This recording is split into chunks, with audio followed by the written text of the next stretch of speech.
one, I can't stand up here without my brother Problem. This is both our fight.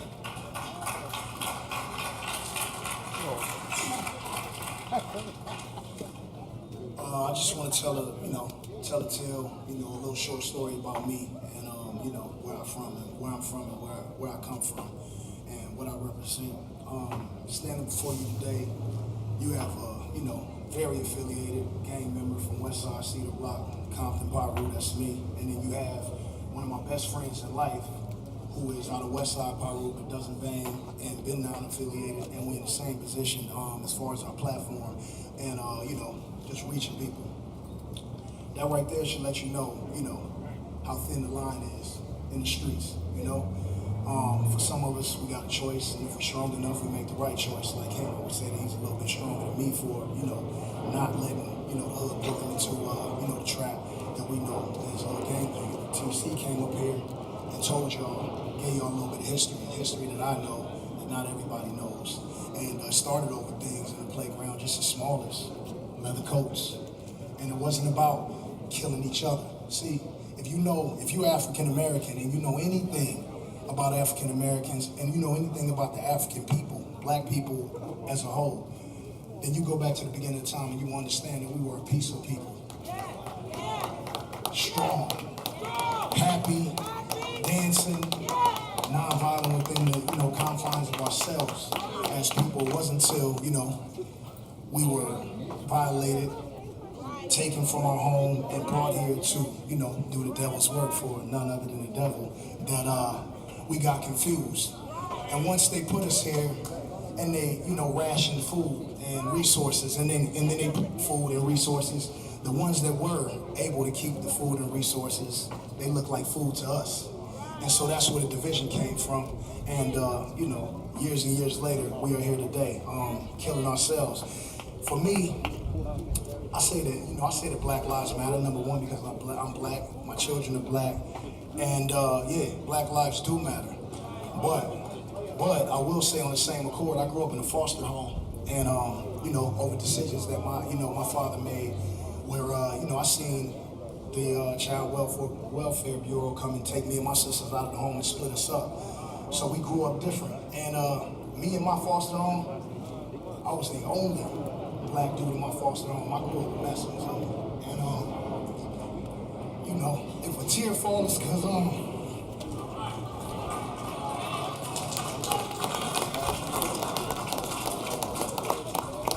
it's because one of the cats that I grew up in a foster home with, Calvin, his name was Spanky. He was from Playboy Gangster, straight Mexican. That was more of my brother than my own brothers. And from the time that we was 10 years old, this fool wanted to be a gangster. I wanted to play basketball. This stupid fool wanted to be a gangster. So we grew up. I played basketball until I figured that, the NBA probably wasn't gonna be for me. And, I followed my big brother Face's footsteps, and I joined Cedar Block because that's where our grandma stayed. And I got tired of walking through, Santana Block and the T-Flats to get to the school and them tripping on me, so I needed a little bit of help. So I joined the homies, and I kept up with, Calvin over the years. He did 10 years, in Folsom, and he came out, and he was out for 10 years. Well, 2 weeks ago, he was murdered. Don't nobody know what happened. All I know is that he ain't here no more, and I'm up here and I'm gonna be his voice today. So, when I'm gonna take my time, and I'm gonna take my time because I didn't come up here to voice a self-centered opinion about how gang feels about what needs to be done. I came up here for us, our children, and just Los Angeles, and then even more than Los Angeles, the world, because we're living in it. I'll tell you how different of an individual I am. Yeah, when I do these interviews and they ask me all about peace and why am I doing this and ask me to explain who I am, I don't say I'm no ex-gang member because I'm not. I'm active, but I'm active in a different way. You see, people see me shaking the police hands, and before last week, I hated the police, at least I thought I did because I was taught to. That's how I came up. I seen them doing this injustice as, personally I've been done injustice by the LAPD, Compton sheriffs, my whole life. But my decision to walk down there with Snoop, who also didn't want to walk, I had to, damn near drag him out. To walk down there, it was a decision made for your children. Your children more than mine, because I drop my kids off to school in Calabasas, and they don't deal with kids in the hood, deal with the things that I dealt with in my life. So it's not about game. It's not really even about my children.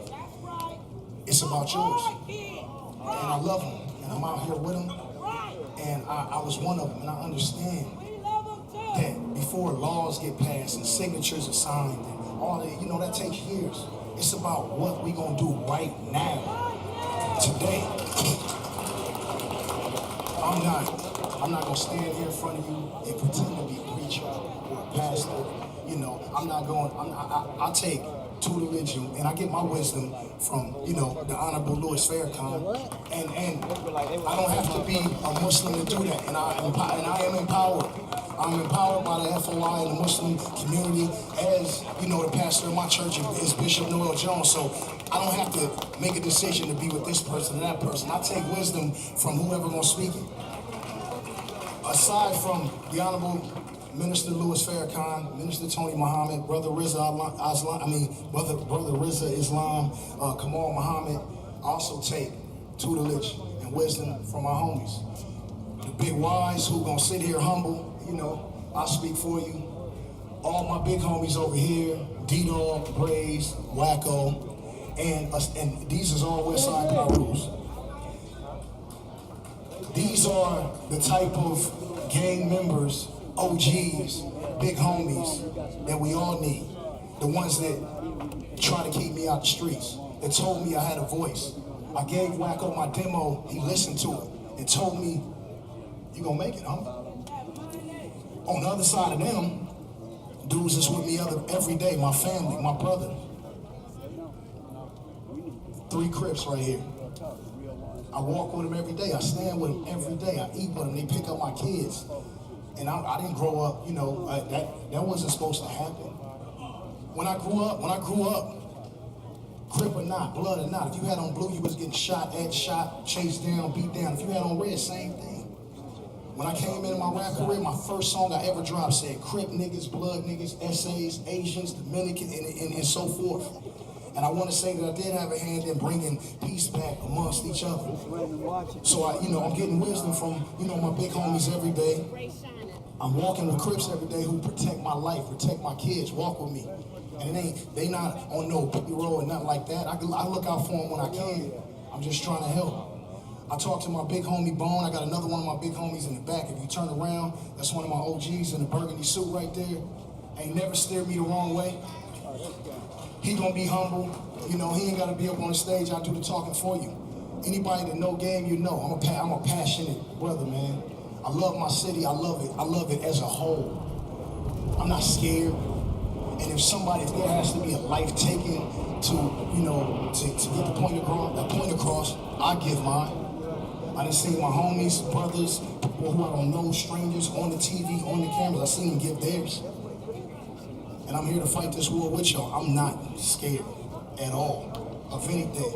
I'm not scared of police. I'm not scared of, the evil. I'm not scared of, homies that don't have, the bigger picture at heart. I'm not scared to fight. I'm not scared to preach. I'm not scared to talk. I'm not scared to stand here. Brother Dawu, I salute you and all your generals. I call y'all generals because it ain't got to be a leader. We can all be in the same position and stand up for the same fight.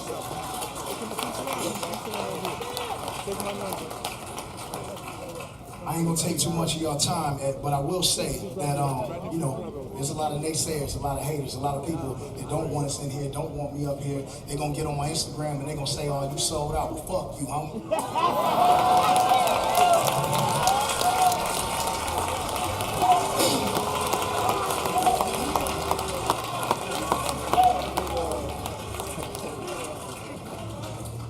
And I tell you what I'm not gonna do. I'm not gonna stand down on my push for positivity for these babies, for nobody. This time, It ain't gonna be had this peace conference, had this march, had this protest, and then we go away to the next one. Not this time. No.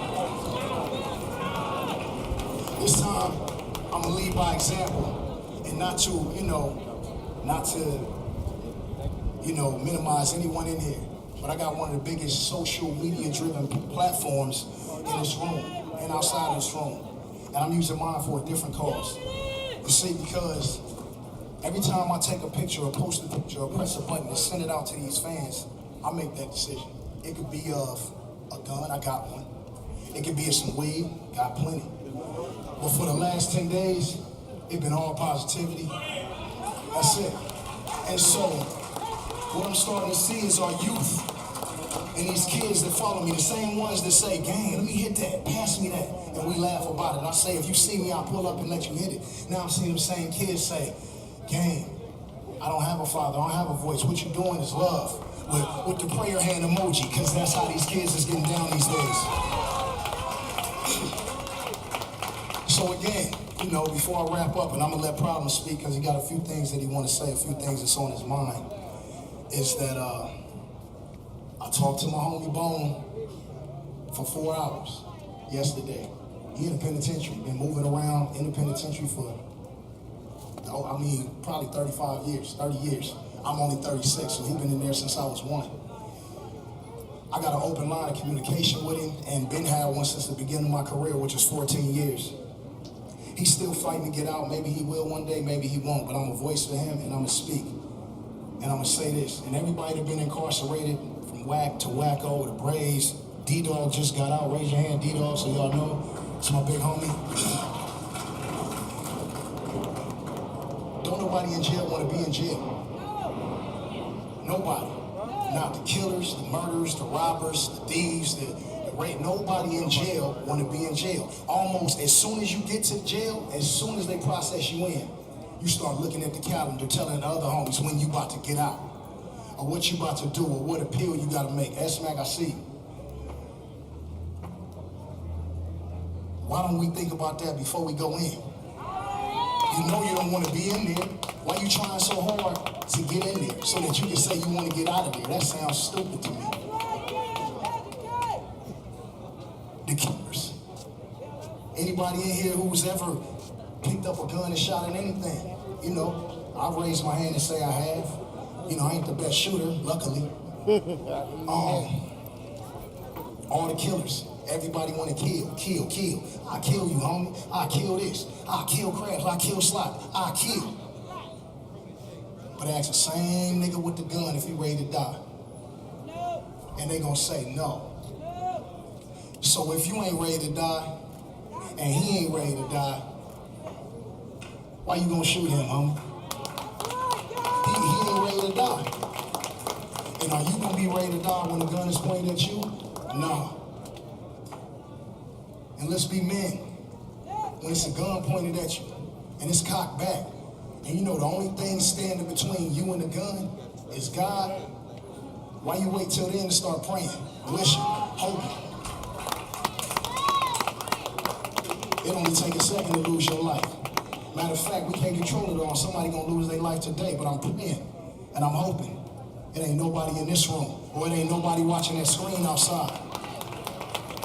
So everybody in here, I thank you for waking up today and making this your mission to come down here so that we as a collective unit can save Los Angeles. And there's people in here that ain't from Los Angeles, but we're here today. And if we do it here, it'll start to spiral out. It'll start to trickle down. Because if you look at the history of the nation, whenever tragedy or whenever positive, Los Angeles writes the passage for everything that happens. People don't riot and tear up shit till we do.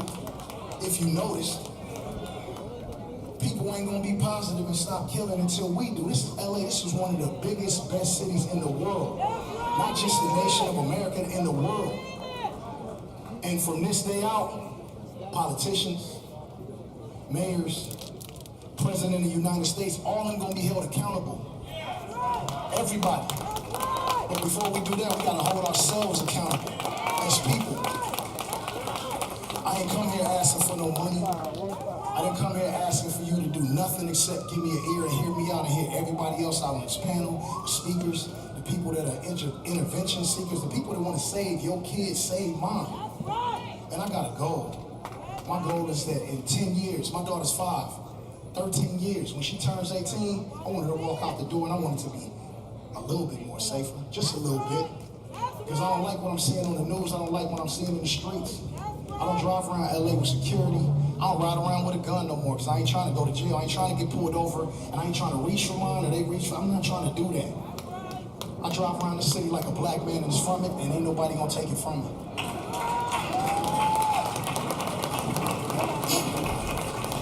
I never intended for, my spiel to be this long.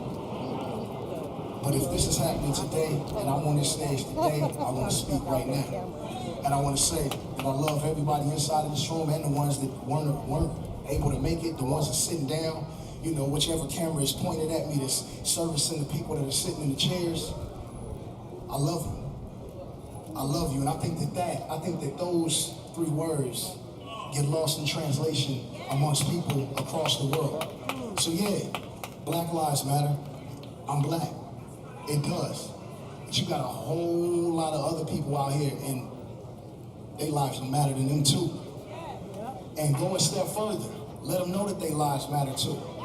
And you know what they'll probably do? They'll probably accept you and allow your life to matter to them. But I started at the grassroots. Like TC said, the grassroots. That's the babies, man. That's the kids. Because it ain't no 5-year-olds running around here with no guns or rags in their pocket yet. They not. They run around here watching TV, cartoons, playing, running when they see you. When you come in the house, your kid don't know if you from 60s or you from Grape or you from West Side Park. They just running to daddy. And you as a grown man, as a grown woman, you have an opportunity to shape and mold and turn that kid into Clay-Doh and to be something, amazing. And on behalf of the Honorable Minister Louis Farrakhan, Brother Tony Muhammad, the Nation of Islam, the Crips and Bloods, all the Spanish gangs in LA, all the non-affiliated people, all the beautiful people, take initiative. Your life should mean more to you. It should mean a lot more to you than what we're showing. So I say again in my parting words before I hand it off to Problem, I love every single person in here. I love every single person on the earth. Matter of fact, it ain't nobody in the world that I hate today. And I like to keep it that way going forward, one day at a time, man. I love you.